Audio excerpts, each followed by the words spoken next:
જય મહારાજ, જય શ્રી કૃષ્ણ. સ્વાગત છે તમારું રિયા કિચન નડિયાદ યુટ્યુબ ચેનલમાં. તો આજે હું તમારા સાથે બજારમાં મળતા ફરસાણની દુકાન જેવા મેથીના ગોટાની ટ્રેડિશનલ રીત અને ટીપ સાથેની રેસિપી શેર કરીશ. તો ભાઈ, આપણા ગુજરાતમાં ફરસાણની વાત આવે અને એમાંય જો આવા વરસાદી વાતાવરણમાં ગરમા ગરમ મેથીના ગોટા ખાવાના મળી જાય તો સવારના નાસ્તામાં આપણા ગુજરાતી બીજું કાંઈ જ ના જોઈએ. તો આવા જ અવનવા રેસિપી વિડીયોને સૌથી પહેલાં જોવા માટે હમણાં જ રિયા કિચન નડિયાદ યુટ્યુબ ચેનલને સબસ્ક્રાઈબ કરજો. તો બાજુમાં આપેલ બેલ આઇકોન બટનને ડબલ ક્લિક કરજો, જેથી નવા જ રેસિપી વિડીયોની નોટિફિકેશન સૌથી પહેલાં તમને મળે. અને તમને જો મારા રેસિપી વિડીયો જોવાના ગમતા હોય તો પ્લીઝ વિડીયોને લાઇક કરજો, શેર કરજો અને કોમેન્ટમાં તમને મારી રેસિપી કેવી લાગે છે તો ચોક્કસથી જણાવજો. તો ચાલો આજની રેસિપી બનાવવાનું શરૂ કરીએ.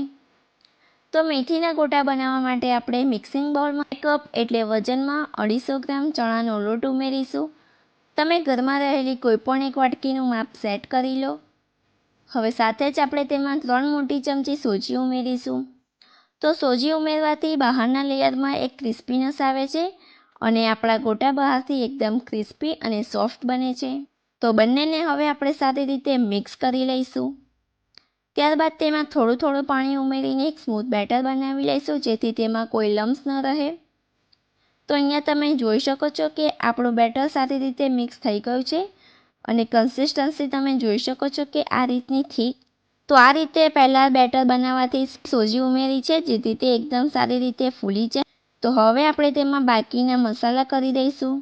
1/4 કપ ફ્રેશ ઝીણા સમારેલા લીલા ધાણા, જેનાથી આપણા મેથીના ગોટાનો ટેસ્ટ ખૂબ જ સરસ આવે છે. સાથે જ તેમાં 1 ચમચી ખમણેલું આદું, 3 થી 4 નંગ તીખા ઝીણા સમારેલા લીલા મરચાં. તો અહીંયા તીખાશની પ્રમાણ તમે તમારા સ્વાદ મુજબ વધુ કે ઓછી લઈ શકો છો. સાથે જ તેમાં 2 મોટી ચમચી અધકચરા વાટેલા સૂકા ધાણા અને મરી પાવડર, જેનાથી આપણા ગોટામાં સારો એવો ફ્લેવર આવે છે અને સૂકા ધાણા ઉમેરવાથી ગોટામાં સારી એવી સુગંધ આવે છે. ત્યારબાદ તેમાં 1 ચમચી અજમો અને આ રીતે આપણે હાથથી મસળી દઈશું, જેથી ગોટા પચવામાં ખૂબ જ હળવા રહે અને ખાવામાં પણ અજમાનો ટેસ્ટ ખૂબ જ સરસ આવે છે. ત્યારબાદ તેમાં સ્વાદ પ્રમાણે મીઠું ઉમેરીશું. તો હવે બધી જ વસ્તુને હાથથી આપણે સારી રીતે મિક્સ કરતા જઈશું, જેથી બધા જ મસાલાનો ટેસ્ટ એક સરખો બેલેન્સ થઈ જાય. ત્યારબાદ હવે અહીંયા મેં મેથીની ભાજીને ધોઈને સમારીને સાફ કરીને કોરી કરી લીધી છે, તે ઉમેરી દઈશું. તો અહીંયા મેથીની ભાજીને આપણે ખાલી પાન જ લેવાના છે. જો તમે દાળી સાથે મેથીની ભાજી ઉમેરશો તો ખાતી વખતે તેનો ક્રંચ મોઢામાં આવશે અને આપણા ગોટા ખાવામાં બિલકુલ પણ સારા નહીં લાગે. અને ધ્યાન રાખવાનું કે મેથીની ભાજીને ધોઈને કોરી કરીને પછી જ ઉમેરવાની, નહીં તો આપણું બેટર એકદમ ઢીલું થઈ જશે તો ગોટા સારા નહીં બને. તો આ વાતનું તમારે ખાસ ધ્યાન રાખવાનું. અને મેથીની ભાજી એકદમ ફ્રેશ અને તાજી જ હોવી જોઈએ. તો આ રીતે આપણે મેથીના ગોટાના ખીરાને મિક્સ કરીને એક જ ડાયરેક્શનમાં હલાવતા જઈશું, જેથી તેમાં હવાના કણ ભરાશે અને આપણા ગોટા એકદમ સોફ્ટ પોચા રૂ જેવા બનશે.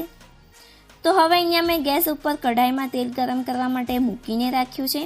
અડધી ચપટી જેટલો ખાવાનો સોડા ઉમેરીશું અને તેને એક્ટિવ કરવા માટે લીંબુનો રસ, સાથે જ ગોટામાં શાઇનિંગ આપવા માટે 2 મોટી ચમચી તેલ ઉમેરીને મિક્સ કરતા જઈશું. તો લીંબુનો રસ ઉમેરવાથી આપણા મેથીના ગોટા એકદમ વ્હાઈટ બનશે અને આ રીતે કરવાથી તેમાં તેલ પણ ઓછું ઓબ્ઝર્વ હોય છે. તો હવે આપણે તેલ ગરમ થઈ ગયું છે, તો કઢાઈમાં જેટલા ગોટા આવે એટલા ગોટા મૂકતા જઈશું. અને જો તમે પહેલીવાર ગોટા બનાવતા હોય તો હાથને થોડો નીચે રાખીને અંગૂઠાથી પ્રેસ કરીને મૂકતા જવાનું. તમને ન ફાવે તો સ્પૂનની મદદથી પણ તમે મૂકી શકો છો, જેથી તેલના છાંટા તમને ન ઉડે તેનું ધ્યાન રાખવાનું. શરૂઆતમાં આપણે ગોટા ફેરવવાની બિલકુલ પણ ઉતાવળ ન કરવી. હવે નીચેની સાઈડથી ગોટા તળાઈ જાય એટલે આ રીતે ઉપર આવી જશે. ત્યારબાદ હવે આપણે તેની સાઈડ ચેન્જ કરી દઈશું અને ગોટાને આપણે ન તો હાઈ ફ્લેમ પર તળવાના છે કે ન તો સ્લો ટુ મીડિયમ ગેસની ફ્લેમ પર. તો આ રીતે આપણે સાઈડ ચેન્જ કરતા જઈશું અને ફેરવતા જઈશું. તમે જો ગોટાને હાઈ ફ્લેમ પર તળશો તો ગોટા બહારથી એકદમ લાલ થઈ જશે અને અંદરથી કાચા રહેશે. તો આ રીતે ગોટાને આપણે ફેરવતા જઈશું અને તેને તળી લઈશું.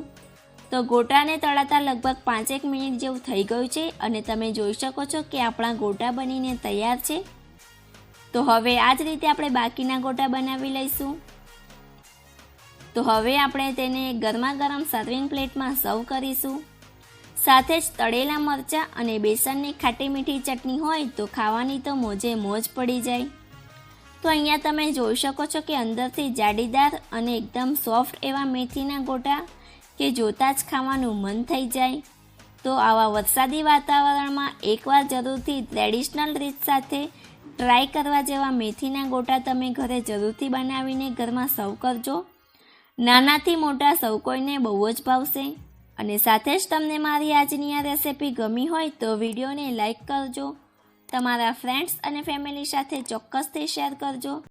સાથે જ મારી ચેનલને સબસ્ક્રાઈબ કરવાનું બિલકુલ પણ ના ભૂલશો આવા જ અવનવા રેસિપી વિડીયોને જોવા માટે. તો ચાલો ફરી મળીશું આવી જ નવી રેસિપી સાથે. ત્યાં સુધી સૌને જય મહારાજ, જય Shri Krishna. Thanks for watching.